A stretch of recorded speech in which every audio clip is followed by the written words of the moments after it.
बहुत सारे लोगों के साथ ये हो रहा है साइबर फ्रॉड। इसको कैसे रोका जाए? साइबर फ्रॉड कैसे होता है?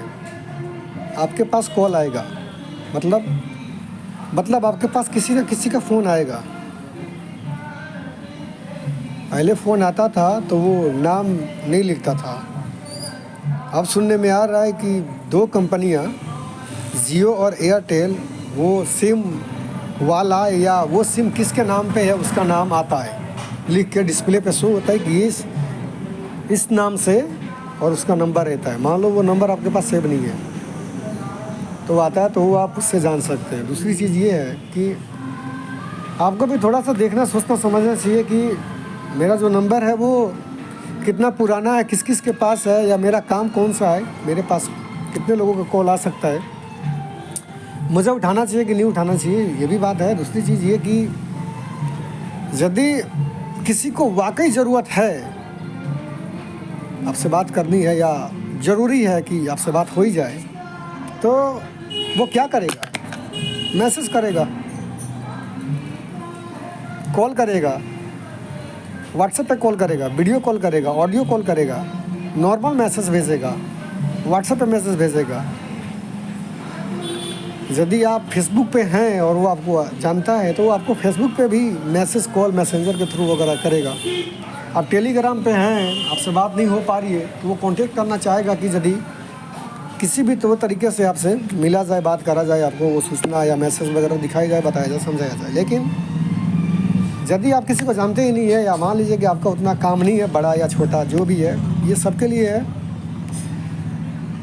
बड़े बुज़ुर्ग, लड़के, छोटे बड़े, बूढ़े, नौजवान, बिजनेसमैन, सब्ज़ी वाला, ठेले वाला, भिखमंगा, ये सब के लिए है बातें कि यदि किसी को साइबर फ्रॉड से बचना हो तो वो क्या करे?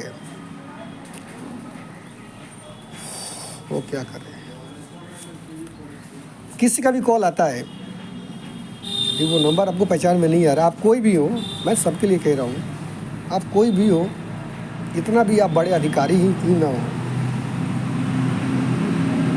यदि वो नंबर आपके पास सेव भी है, मैं मान लेता हूँ कि आपके पास किसी व्यक्ति का नंबर सेव है, लेकिन जब कॉल आया तो उसका नाम आपको दिखाई नहीं दिया, आप कॉल उठाइए ही मत। पहली चीज़, कॉल आ गया, उठा नहीं, आपने देखा,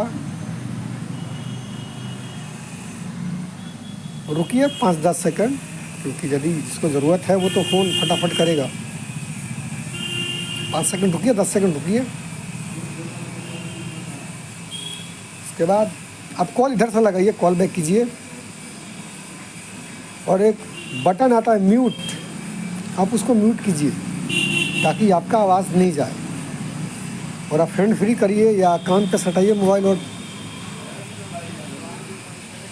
ये कोशिश कीजिए कि ये किसका नंबर है, जान पहचान का है या कौन सा आदमी है, या किस पर्पज़ से, किस काम से आपके पास कॉल मिलाया है। यदि ऐसी बात है, समझ में आता है आपके काम का है, तो आप बात करिए, और यदि नहीं लगता है कि काम का है तो फिर आप सीधा नंबर ब्लॉक कीजिए, उस नंबर को सेव भी कीजिए, ताकि दोबारा उस नंबर से यदि कॉल आता है तो आपको ये बात पता चले कि हाँ, इस नंबर को मैं जानता हूँ और ये नंबर वो कुछ गलत तौर तरीके वाला है।